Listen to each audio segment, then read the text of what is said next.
Hello friends, I'm here today to share with you all my Hoover Legacy II. This is the only vacuum cleaner I've purchased from Goodwill's online store, shopgoodwill.com, and I got it for, I believe, $35. My parents had this very model of Hoover when I was born, and I don't remember much of it. In fact, that's not even the reason I bought this vacuum. I got it because I have a soft spot for Hoover Elite-based vacuums with the side zip bag, and of the vacuums in that category, I think the Legacy models look the nicest. Legacy cleaners have a particularly appealing shape to the nozzle, and I'm fond of the permanently affixed side mount stretch hose. For a while, the Legacy was the most deluxe Elite-based vacuum that Hoover had to offer. My example might not be the prettiest since it still has scarring on the side from being pushed into furniture, but mechanically it's in tip-top shape. Since this vacuum had seen quite a bit of use before I bought it, I went ahead and replaced a number of components with brand new old stock Hoover parts. For starters, I replaced the motor bearings on both ends, as well as the seal coming out of the fan chamber and the seal going in. I replaced the motor housing itself and the fan cover, as well as the fan itself. As this vacuum is from 1992, it came originally with one of these 7-bladed fans.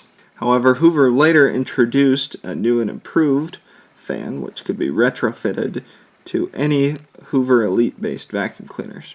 With 20 blades, including these half blades, it offered not only improved cleaning performance, but also much lower noise. So I fitted one of these to my Legacy. I also replaced both rear wheels and the clamps that retain the motor to the chassis. I started out with this new old stock Hoover Elite brush roll, but later switched to a softer green bristled brush roll much like this, which I pulled from a Hoover CaddyVac. I did this to help preserve the plush carpeting. It's a model U4551-90, and from the serial number we can see it was made in June of 1992. Hoover claims this model has a total system performance of 820. Honestly, I have no idea what exactly kind of metric that is. However, the closest correlation I could come up with is purchasing price.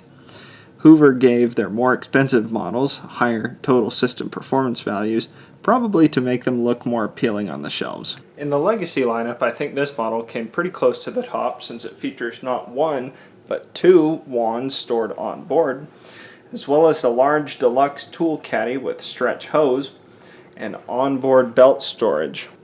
It also has a thumb-operated power switch, deluxe handle grip, and a muffler panel on the duct which runs up the spine of the vacuum cleaner.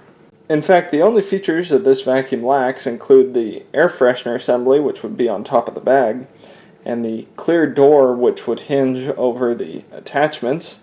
However, you can see the provisions for it are there. Should I ever find one of these, I could attach it. The cleaning performance of this vacuum is actually respectable, especially with these synthetic HEPA cloth Type A bags. That said, don't expect miracles from the onboard attachments. Their suction is pretty dismal.